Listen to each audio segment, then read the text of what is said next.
பெங்களூரு சின்னசாமி மைதானத்தில் ஆர்சிபி அணியின் வெற்றி கொண்டாட்டத்தை காண வந்தபோது கூட்ட நெரிசல் ஏற்பட்டு 11 பேர் உயிரிழந்தது நாடு முழுக்க அதிர்ச்சியை ஏற்படுத்தியுள்ளது. இது ஏதோ அரிதான சம்பவம் கிடையாது. இந்தியாவில் கடந்த ஓராண்டில் மட்டும் பல்வேறு மாநிலங்களில் ஏற்பட்ட கூட்ட நெரிசலில் சிக்கி 200க்கும் மேற்பட்டவர்கள் உயிரிழந்துள்ளார்கள். கடந்த ஜூலை 2024 முதல் இந்த ஜூன் வரை இந்தியாவில் அப்பாவி பொதுமக்களை காவு வாங்கிய கூட்ட நெரிசல் சம்பவங்களின் தொகுப்பை தற்போது காணலாம். கடந்த ஆண்டு ஜூலையில் உத்தரப்பிரதேசத்தின் ஹத்ராஸில் நடைபெற்ற மதபோதகர் போலே பாபாவின் ஆன்மீக நிகழ்ச்சியில் 2 லட்சம் பேர் திரண்டார்கள். கூட்டம் நடைபெற்ற இடத்தில் காற்றோட்டம் இல்லாததால் மூச்சு திணறல் ஏற்பட்டு பலரும் வெளியேற முயன்றார்கள். திடீரென கூட்ட நெரிசல் ஏற்பட்டதால் பலர் கீழே விழுந்தார்கள்.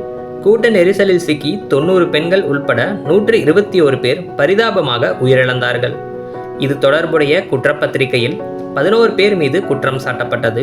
இதில் மதபோதகர் போலே பாபாவின் பெயர் இடம்பெறவில்லை.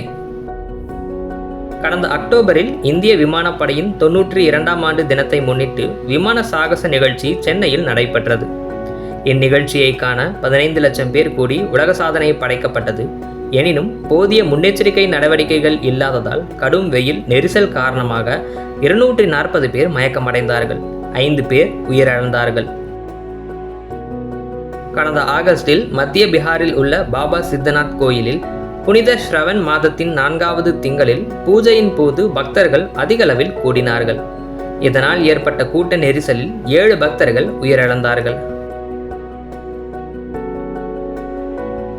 கடந்த டிசம்பர் மாதம் புஷ்பா 2 படத்தின் சிறப்பு திரையிடலுக்காக ஹைதராபாத்தில் உள்ள சந்தியா திரையரங்கத்துக்கு வந்தார் பிரபல நடிகர் அல்லு அர்ஜுன்.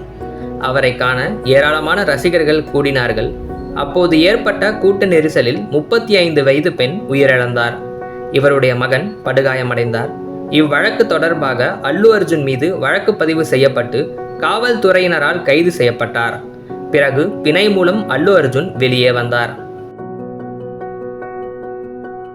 இந்த ஜனவரியில் திருப்பதியில் வைகுண்ட ஏகாதசியை முன்னிட்டு சொர்க்கவாசல் திறப்புக்காக வழங்கப்படும் இலவச தரிசன டிக்கெட்டை பெறுவதற்காக மக்கள் அதிகளவில் கூடியதால் ஏற்பட்ட கூட்ட நெரிசலில் சிக்கி 6 பக்தர்கள் உயிரிழந்தார்கள்.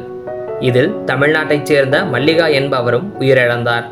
இந்த சம்பவம் தொடர்பாக நீதித்துறை விசாரணைக்கு ஆந்திர முதல்வர் சந்திரபாபு நாயுடு உத்தரவிட்டார். ஜனவரி இறுதியில் உத்தரப்பிரதேச மாநிலம் பிரயாக்ராஜில் மகா கும்பமேளாவில் புனித நீராடுவதற்காக தடுப்புகளை உடைத்து மக்கள் முந்தியடித்ததில் 30 பேர் உயிரிழந்தார்கள். இந்த சம்பவம் தொடர்பாக நீதிமன்றத்தின் கண்காணிப்பில் விசாரணை மேற்கொள்ள அம்மாநில முதல்வர் யோகி ஆதித்யநாத் உத்தரவிட்டார். கடந்த பிப்ரவரியில் புதுதில்லி ரயில் நிலையத்தில் ஏற்பட்ட கூட்ட நெரிசலில் 18 பேர் உயிரிழந்தார்கள். 10க்கும் மேற்பட்டோர் காயமடைந்தார்கள். உயிரிழந்தவர்களில் பெரும்பாலானோர் மகா கும்பமேளாவுக்கு செல்லவிருந்தவர்கள்.